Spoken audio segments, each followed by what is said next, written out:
ஐயனார் துணை சீரியல்ல வர கேரக்டர்ஸ் மட்டும் இல்ல, அந்த வீடுமே ரொம்ப ஸ்பெஷல் தான் அப்படின்னு நினைக்கிறவங்க மறக்காம கமெண்ட்ல சொல்லுங்க. இப்போ அந்த வீட்டுக்கு இப்போ சீல் வச்சுட்டாங்க. அது எப்படின்னா, நிலா வந்து வீட்ல வே அ அவங்களோட ரூம்ல இருக்கும்போது பாம்பு வந்துருது.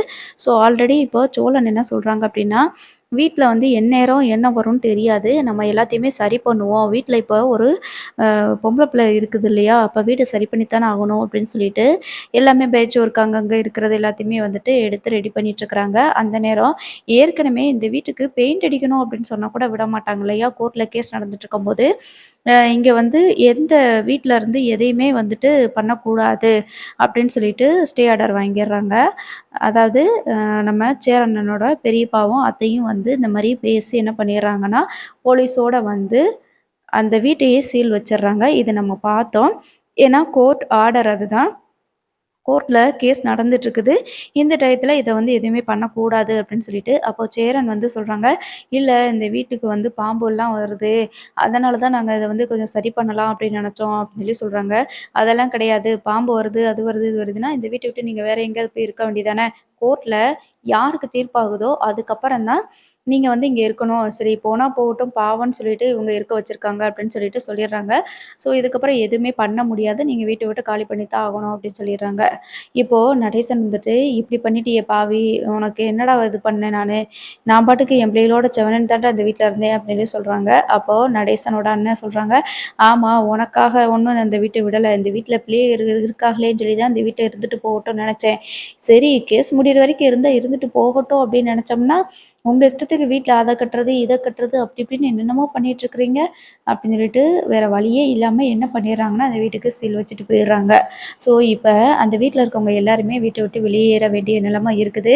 நடேசனுக்கு ரொம்பவே கஷ்டமா இருக்குது. ஏன்னா, அவங்க அப்பா காலத்திலருந்து வாழ்ந்து வந்த வீடு. அதனால அந்த வீட்ல இருந்து வெளியில வரதுக்கு அவருக்கு மனசே இல்ல. அந்த வீட்ல கொஞ்ச நேரம் நான் உட்காந்துட்டு வாரேன் அப்படின்னு சொல்லி சொல்றாங்க. இப்போ எங்கண்ணே போறது அப்படின்னு சொல்லிட்டு கேட்கும்போது, சேரன் இருந்துட்டு, "வாங்க ஃபர்ஸ்ட்டு போய் சந்தா வீட்ல போயி கொஞ்ச நேரம் இருப்போம். நிலாவ இப்படி நம்ம ரோட்ல நிக்க வச்சுட்டோமேடா" அப்படின்னு சொல்லிட்டு ரொம்பவே வருத்தப்படுறாங்க. "என்னண்ணே பண்றது? நம்ம அந்த வீட்ட வந்து சரி பண்ணாமலே இருந்திருக்கலாம்டா. நான் தான் சொன்னேன்ல பெரியப்பா சண்டைக்கு வருவாரு அப்படின்னு" அப்படின்னு சொல்லிட்டு சேரன் சொல்றாங்க. "இப்ப அதெல்லாம் பேசி பிரயோஜனமே இல்லண்ணே. இப்ப கோர்ட்ல வந்து சீல் வச்சுட்டாங்க. இனிமே நம்ம இந்த வீட்ல இருக்க முடியாது. கோர்ட்ல தீர்ப்பு வந்ததுக்கப்புறம் தான் இந்த வீட்டுக்கு நம்ம மறுபடியும் வர முடியும்." அப்படின்னு சொல்லிட்டு இருக்கிறாங்க. அதுக்காக பாம்பு வந்துட்டு போயிட்டு இருக்கிற இடத்துல நம்ம இருக்க முடியுமாண்ணே? சரி பரவால்ல அவ்வளோதான். வேற ஏதாவது பார்ப்போண்ணே அப்படின்னு சொல்றாங்க. எல்லாருமே கிளம்பி போய் சந்தாவோட வீட்ல தான் வந்து அங்க தான் பேக்லாம் வச்சுட்டு அங்க தான் இருக்கிறாங்க. இந்த மாரி நடந்துருச்சு அப்படின்னு சொல்லிட்டு அனீஸ் பாய் என்ன சொல்றாரு அப்படின்னா, எல்லாரையுமே வீட்டுக்கு கூட்டிட்டு போயிறாரு. அங்க போயிட்டு சந்தா வந்து எல்லாருக்குமே டீ இதெல்லாம் போட்டு குடுக்குறாங்க. இன்னைக்கு நீங்க ஆனா இந்த ரூம்குள்ள வந்து நம்ம எல்லாருமே இருக்க முடியாது. சந்தாவும் அனீஸ் பாய் இருக்கிறது ரொம்ப கஷ்டம் தான். நம்மலாம் இருந்தா கண்டிப்பா ஏதாவது சொல்லுவாங்க அப்படின்னு சொல்றாங்க. இன்னைக்கு ஒரு நாள் நைட்டு மட்டும் இங்க தங்கிக்கிருவோனே. அதுக்கப்புறம் கண்டிப்பா நான் எங்கேயாவது வீடு பார்த்து ரெடி பண்ணிருவேன் அப்படின்னு சொல்லிட்டு நம்ம சோழன் வந்து சொல்லிட்டுருக்குறாங்க. அப்பத்தான் வந்து பாண்டி வந்து மெக்கானிக் ஷாப் கடைக்கு போறாங்க. கடைக்கு போகும்போது வானதி வந்துட்டு, "என்ன உங்க வீட சீல் வச்சுட்டாங்களாமே? தெரியுமே என்னமோ அந்த வீட்டுக்கு நிலா வந்ததுக்கப்புறம் தான் அந்த வீடு ரொம்ப வெளிச்சமா இருக்கு. அப்படியா இப்படியான்னு சொல்லிட்டு சீன் போட்டுட்டு இருந்தீங்க. நிலா வந்ததுக்கப்புறம் தான் அந்த வீட்டையே இழுத்து மூட வேண்டிய நிலைமை ஆயிருச்சு. தெரியுதா?" அப்படின்னு சொல்லும்போது, ஏற்கனவே கடுப்புல இருந்த பாண்டி என்ன பண்ணிடுறாரு அப்படின்னா, "தயவு செஞ்சு நீ இங்க இருக்காத. என் முன்னாடியே நிக்காத. தயவு செஞ்சு போயிரு. நீ இனிமே என் மூஞ்சிலயே முழிக்காத. நீ என்கிட்ட பேசவும் வேண்டாம்." அப்படின்ற மாரி திட்டி விட்டுர்றாங்க. "ஆமா என்னைய மட்டும் ஏதாவது சொல்லு என்ன?" அப்படின்னு சொல்லிட்டு, "இனிமே உன் கடைக்கு வரவே மாட்டேன்." அப்படின்னு சொல்லிட்டு அங்கருந்து போயிர்றாங்க. பாண்டிக்கு இத நெனச்சுட்டு ரொம்ப வருத்தமா இருக்குது. அதாவது பாண்டி வந்து என்ன நெனைக்கிறாங்க அப்படின்னா, இப்படி ஒரு பொம்பள பிள்ளைய நடு ரோட்ல நிக்க வச்சுட்டோமே அப்படின்னு சொல்லிட்டு அவங்களும் ஒரு பக்கம் வருத்தப்பட்டுட்டு இருக்கிறாங்க. சோழனுக்கு அதுக்கு மேல கஷ்டமா இருக்குது. எல்லாருமே வந்து "நாங்கலாம் ஆம்பளைங்க எங்கனாலும் தங்கிக்குவோம். ஆனா நிலாவு வந்து இப்படிலாம் இருக்கக்கூடாதுல்ல." அப்படின்ற மாரி நெனைக்கிறாங்க. அது மட்டும் இல்லாம எங்கேயுமே அவங்களுக்கு வீடும் கிடைக்கவே மாட்டேங்குது. ஏன்னா 4 ஆம்பளைங்க இருக்கிறாங்க. ஒரே ஒரு அ பொண்ணு அப்படிங்கிறப்ப வீட்ல யாருமே வீடு குடுக்க மாட்டேங்கிறாங்க. ஸோ, இப்ப என்ன சொல்றாங்க அப்டின்னா, அப்போ நிலா இருந்துட்டு, "நான் வேணா ஏதாவது ஹாஸ்டல் பார்த்து தங்கிக்கிறவானே, நீங்கலாம் ஒரே வீட்ல இருக்கீங்களா? ஏன்னா பாய்ஸ்க்கு கூட கெடைச்சிரும்ல. அதில நான் வந்து தங்கியிருக்கிறேன்னு சொன்னதுனால தானே கிடைக்க மாட்டேக்கி" அப்டின்னு சொல்லிட்டு உட்காந்து ஃபீல் பண்ணி எல்லாருமே பேசி அழுதுட்டுருக்காங்க. "அப்படிலாம் எதுவுமே இல்லப்பா" அப்டின்னு சொல்லி சொல்றாங்க. "நான் வந்ததுக்கு அப்புறம் தானே இந்த வீடையே நீங்க வந்து இது பண்ணிட்டீங்க. ஒருவேளை நான் இல்ல, எனக்கு எந்த குறையும் இல்ல அப்டின்னா, நீங்க பாட்டுக்கு இதுல இருந்துட்டு இருந்திருப்பீங்கல்ல. உங்களுக்கு அதுல நெறைய மெமரீஸ் இருந்திருக்கும்ல. என்னால தான் இப்ப வீடு சீல் வைக்கிற நிலைமைக்கு போயிருச்சு அப்டின்னு சொல்லி சொல்றாங்க. உடனே பல்லவன் வந்துட்டு, "அதெல்லாம் எதுவும் இல்ல. நீ எனக்கெல்லாம் ஜாலியா தான் இருக்குது. எப்படா அந்த வீட்ட விட்டு வெளில வருவோன்னு தான் நெனச்சுக்கிட்டு இருந்தேன்.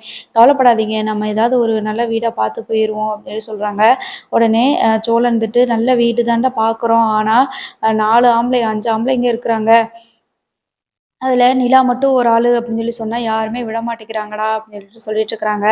அதுக்கு தானே நான் சொல்றேன், நான் ஏதாவது ஹாஸ்டல் பார்த்து போயிறட்டா அப்படின்னு சொல்லிட்டு கேட்குறாங்க. உங்களுக்கும் எதுவும் பிரச்சனை இல்லாம இருக்கும்ல, நான் ஹாஸ்டலே தங்கிடுறேன் அப்படின்ற மாரி சொல்றாங்க.